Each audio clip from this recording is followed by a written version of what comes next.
the way. Close the way. Oh, now we got push. Yep. The most basic of force powers.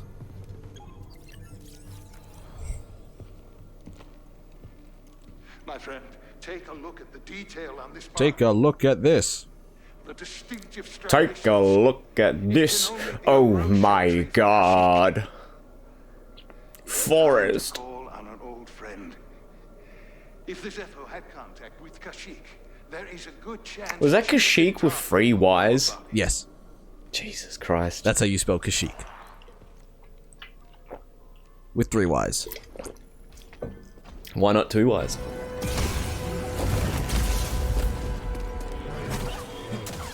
Oh, why ain't you smacking the ball in the back?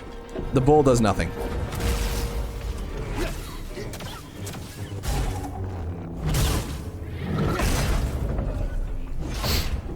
See, that's dismemberment. We can do that. Yeah, but that's a robot, not a human being.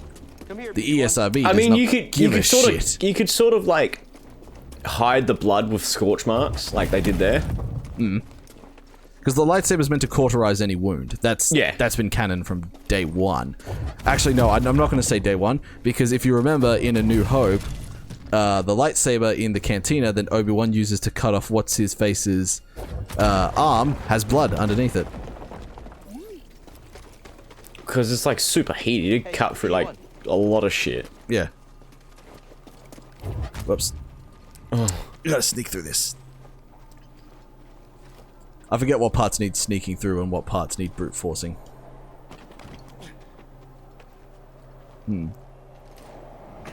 Alright, looks like we're running back the long way. Are we? Yeah. What the fuck are those things on the ground? I keep seeing them. They're like little exploding pustules. Oh. Ew. Ew, no. Dead. Yep, alright. Yep. Dead. Fuck, alright, so we can't run back the long way. Brilliant. We actually have to run forward this way. Oh no, we can get a secret here. We just need to wait for the pustule to grow back. Come on. Come on. Fucking come on. That one's back. Where are you? There you are. There you go. What's the secret? We collect 3? Your dad's gay. There we go. The Zepho crafted this artifact doesn't. Oh, increases maximum force. It was destroyed intentionally for some reason. Fuck. Get out of my way. Third time's a charm. We have to go around the long way. I thought you said you couldn't go the long way. Well, the long way for this particular puzzle here. But no, what, one thing I actually do really enjoy about this game is, the force meter only works in combat. BD1, over here. So... What do you mean, like, it only uses force... Yeah. Like, force meter in combat? Yeah, it only uses force meter in combat. So Well, while that we're I can outside of understand. combat, we can use our force powers as much as we want. That I can understand, because they're using, it's like a Metroidvania game. You use your abilities to open up pathways and do shit. If you ran out of force power, and then you straight up, like, lose the ability to progress. Yeah. It's kind of like in, I think Monster Hunter, when you're out of battle, you can, like, use your stamina and shit without, like, actually using stamina. Kashyyyk.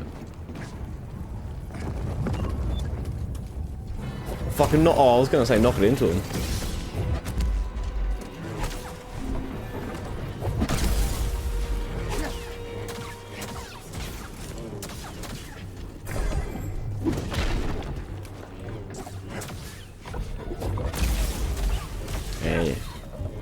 Hey. Eat it.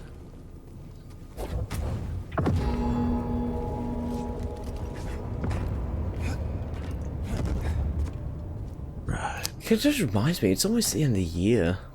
Oh yeah, it is, isn't it? We're gonna have to do a fucking our own game of the year podcast. Ooh. This is definitely on mine. 100% it is on mine. Fuck. Where? I was thinking of how we would do it, because there's one thing that, like, one way which I have seen, which is pretty cool, and a podcast called the Giant Bomb Bombcast? Yeah, the Giant Bombcast. They basically go over the games that came out in the year. And they go, yeah, I want to nominate that for, you know, best audio, or I want to nominate that for best something. So they go over the games in the year that they've played, and they can nominate, like, when the game comes up. I think they go in order of release date. Okay. Yeah, I suppose we can do something like that. That's probably, I don't know, if I was to do it, that would be, like, the best way. Otherwise, like, I would... My idea would be like, what games did you play this year that came out this year, and which ones would be on which list? But then, like, you can miss out on some, or you can forget some. I guess if you forget some, then is it really a game contender? Oh, I gotta pause it. I gotta take a piss. Well, I'll just keep doing this puzzle. There's not much to talk about while we're doing this one here. Well, you can explain more lore while I bust balls. Well, it's not really much lore, it's just sort of fucking about inside the temple now that we have the force push ability. It's just kind of getting us to learn how to use the force push. So we just start blowing it through doors and walls and shit and breaking stuff open. Just trying to unlock it. Yeah, this puzzle took me like a good half hour to figure out how to do properly. Simply because I didn't know I was supposed to grab the third ball. And now we just set it on the path, it'll run all the way around, jump out of there, and through mid-flight we are going to force push it into that hole there. So there it goes, jumps up and around. It's fucking... I think it's called the Rube Goldberg sort of thing, where like you gotta... You should set up a fucking... that stuff with like a golf ball and shit, and it all just sort of comes together at the end. Sort of crap like that. I think it's called a Rube Goldberg. I have absolutely no idea what it is. Like, I know what it is, but I don't remember what it's called. And that is confuddling me. Well, now that thing's in there, we just go back and we activate the elevator again. What did you find? The Zeppo went to Kashyyyk. Cordova mentioned someone named Tarful. A Wookiee chieftain. They were old friends. Think he's still around? There's only one way to find out. We have to go to Kashyyyk. Yeah.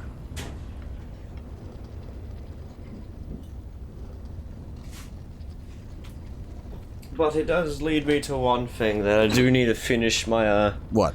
Soulsborne run before the end of the year. You gotta do your Dark Souls 3 charity stream as well. Yeah, well that'll be coming very soon. That's probably... By the time this episode goes out, it's probably already up. Hopefully. Hopefully. And then I got Bloodborne, which I'm not game enough to do a charity dollars for death for that one, because it's been a very long time since I played Bloodborne. I platinumed Bloodborne back in the day. Yes, new skills are available.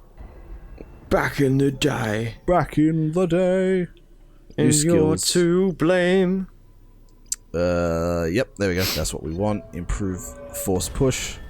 Because force push will be one of our biggest bread and butter sort of skills that we rely on a lot in the very near future. In the way for the Empire. But I'm just gonna do this because I love it.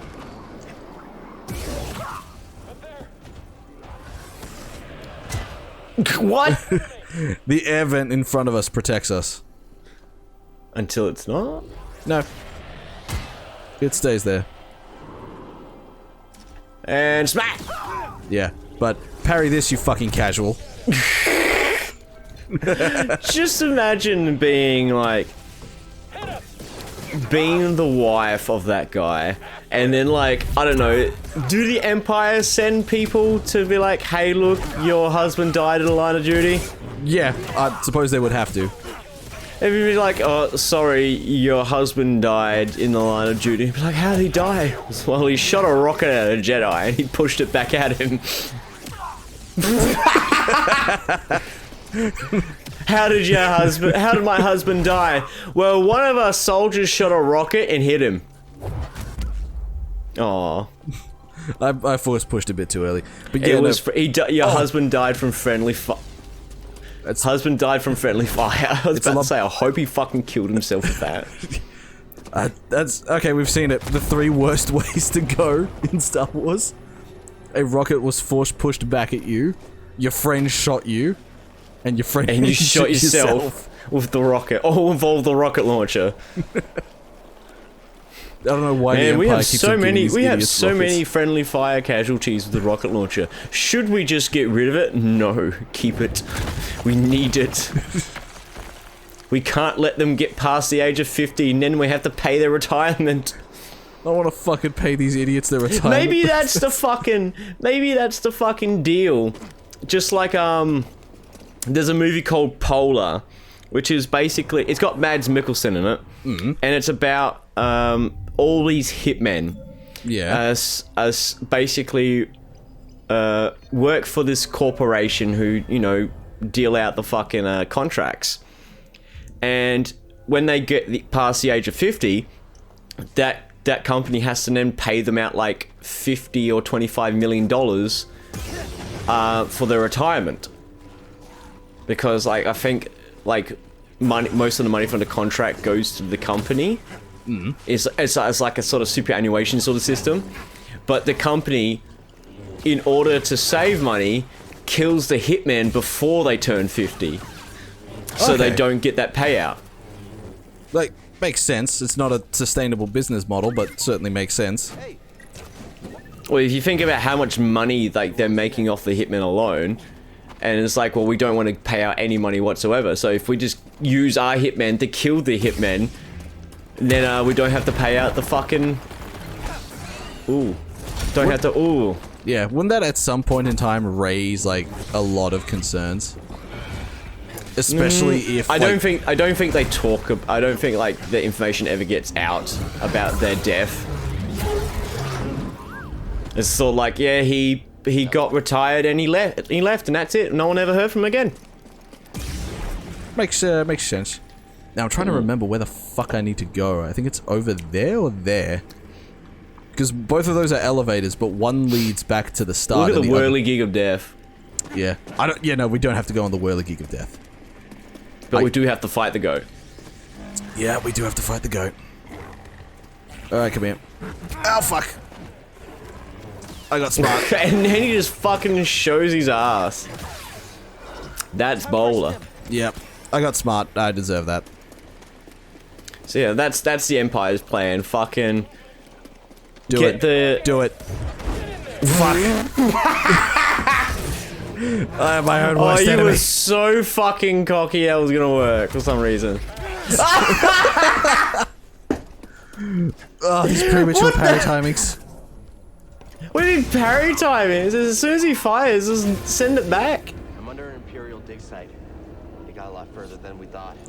We can't worry about that now. The Empire's Fuck, that is a literal talk shit get hit. It was like, oh, come on, parry this, and you get hit. I'm like, alright, you missed it. Second, and then you knock him back and miss the fucking rocket completely. We're coming up to the first boss of the game. Are you a Sith Lord? No. You're a Sith Lord. I'm calling it now. No, we're coming up to the first boss of the game. I think if this did... Yeah. Well, I got on the right elevator. I want Mr. I'm not after Mr. Right elevator. I'm after Mr. Right Now elevator. Ooh. Ooh. Why does that grid reminds me of the sphere grid in Final Fantasy X? Which is essentially that, except like, think of that, but a million times larger. Hold on, I'll find a picture of the Sophia grid for you. Alright. And I'll put it in that chat, but it's fucking huge. But that's because everyone in your party is on the sphere grid as well. Hold on, Sphere I'm on grid. my way. So this is the ATST boss fight. Yep. I was a little too close for that.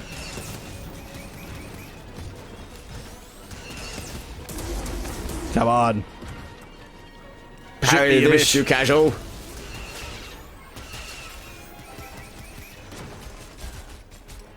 I'm gonna share this image.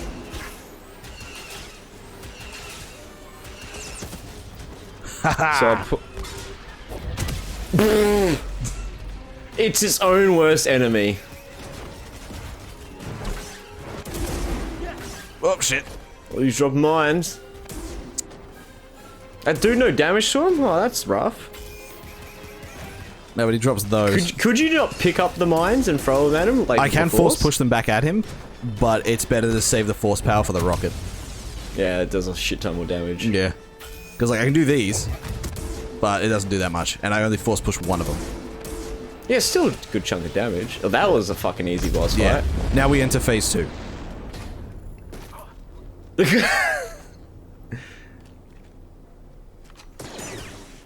Phase 2 complete.